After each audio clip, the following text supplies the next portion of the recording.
अस्सलाम वालेकुम। मेरा नाम अरसलान है और आज मैं आपको बता रहा हूँ central tendencies and dispersion of the data के बारे में।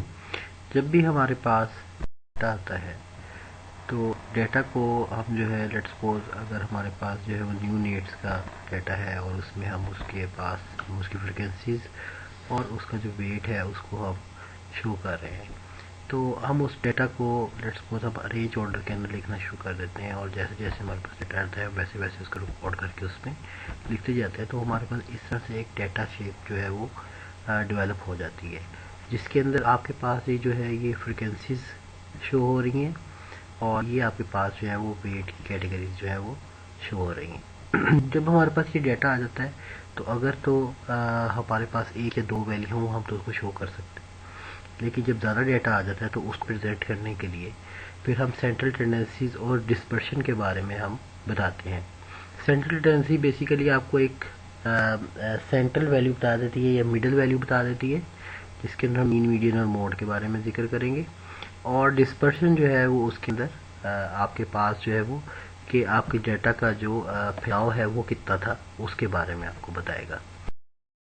तो सबसे इजीएस्ट वे है वो आपके पास मोड है। लेट्स सपोज आपके पास अगर ये एक डेटा आ रहा है और उसको हम अरेंज ऑर्डर में जब लिखते हैं तो हमारे पास ये जो फ्रिक्वेंसीज है वो आ जाती हैं कि 1 kg जो है वो यूनिट्स का जो वेट था उसमें एक बंदा आ रहा है और 1.5 में 3 लोग आ रहे थे। इस तरह से अगर आ रहे तो आपके मोड आपको ये बता दें अगर इसमें बाय मॉडल डाटा है, जैसे इसमें 2 पीक्स आ रही हैं। मोड जो है वो बेसिकली क्या है कि आपके पास मोस्ट फ्रीक्वेंट वैल्यू क्या है। तो यहाँ पर आपके पास 2 पीक्स आ रही है। जब आप इसको यहाँ से देखेंगे तो आपको ये पता चलेगा कि ये जो आपके पास जो डेटा आया है वो बेसिकली मेल और फीमेल्स का आया है।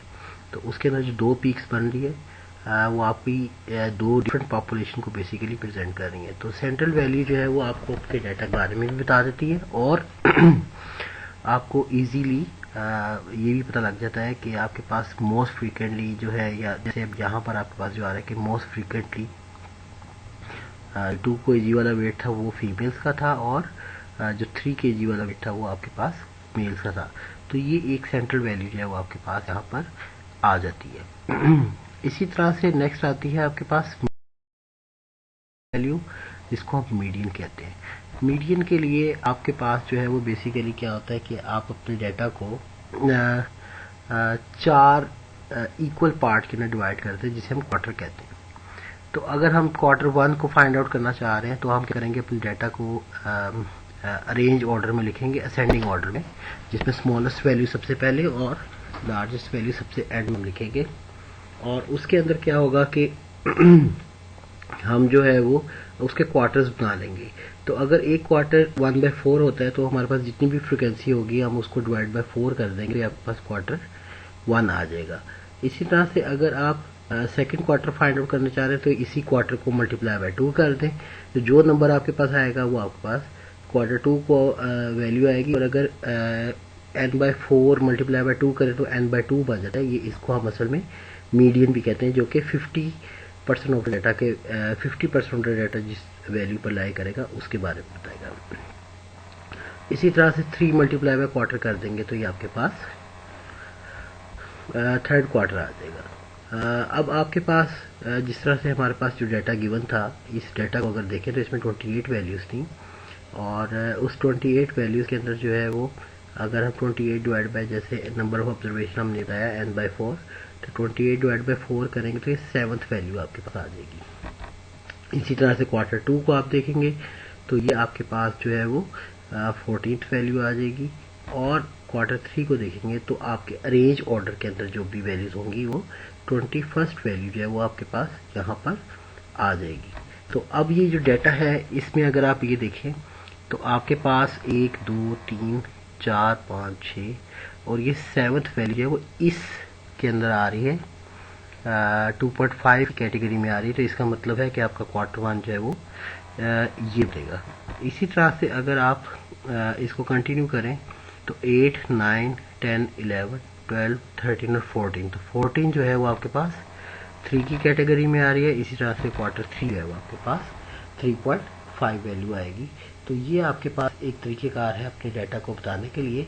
और 2.5 और 3 के जो डिफरेंस है इसे हम इंटर क्वार्टाइल रेंज कहते हैं। ये डिस्पर्शन ऑफ द मीडियन होता है। तो इसको भी आप जो है वो शो कर सकते हैं। और ये तमाम जो वैल्यू हम अभी तक ये देख रहे हैं ये एब्सोल्यूट वैल्यू है, यानी कि ओरिजिनल डाटा से हम इसको रिट्रीव कर रहे हैं। मीन आ जाएगा, ठीक है।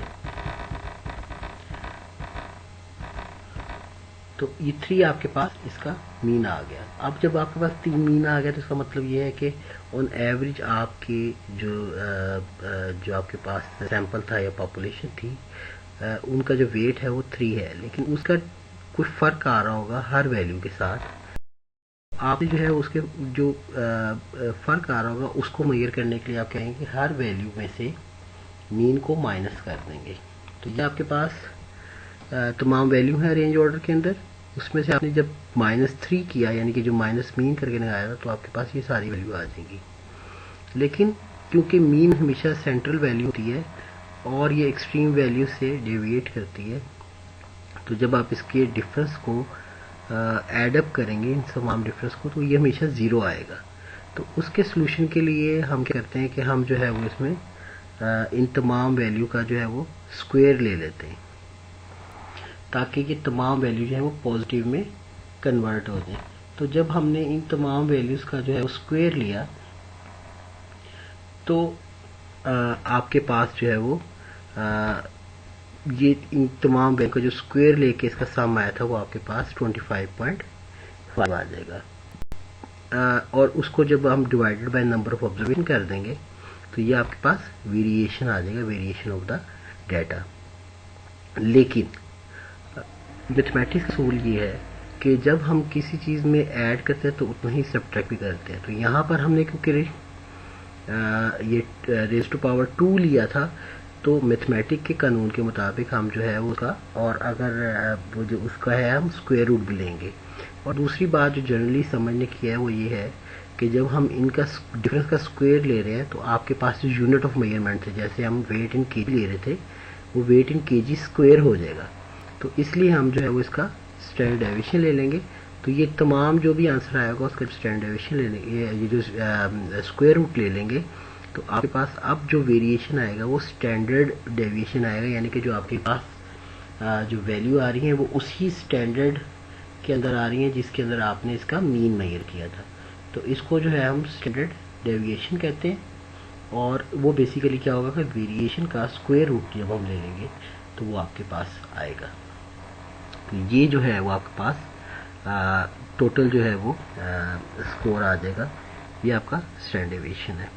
और अब आप इसको जब चेक करेंगे तो अगर नॉर्मली डिस्ट्रीब्यूटेड डाटा हो तो नॉर्मली डिस्ट्रीब्यूटेड डाटा, जैसे कि आप इसमें देख रहे थे कि बेल शेप डाटा जो है वो आपके पास नज़र आ रहा था, तो उसके अंदर ये है कि अगर आपके पास मीन ±1 स्टैंडर्ड डेविएशन करें तो ये आपके पास हमेशा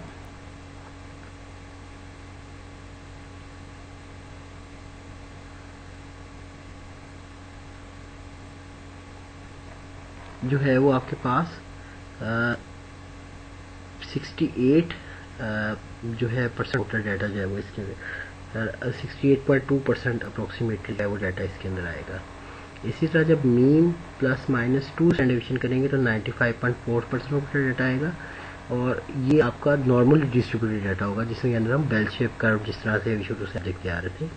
और इसी तरह जब आप standard deviation multiply by 3 standard deviation करेंगे तो वो 99.7% ऑर्डर डाटा आप देखेंगे कि इस रेंज के दरमियान में लाई कर रहा होगा।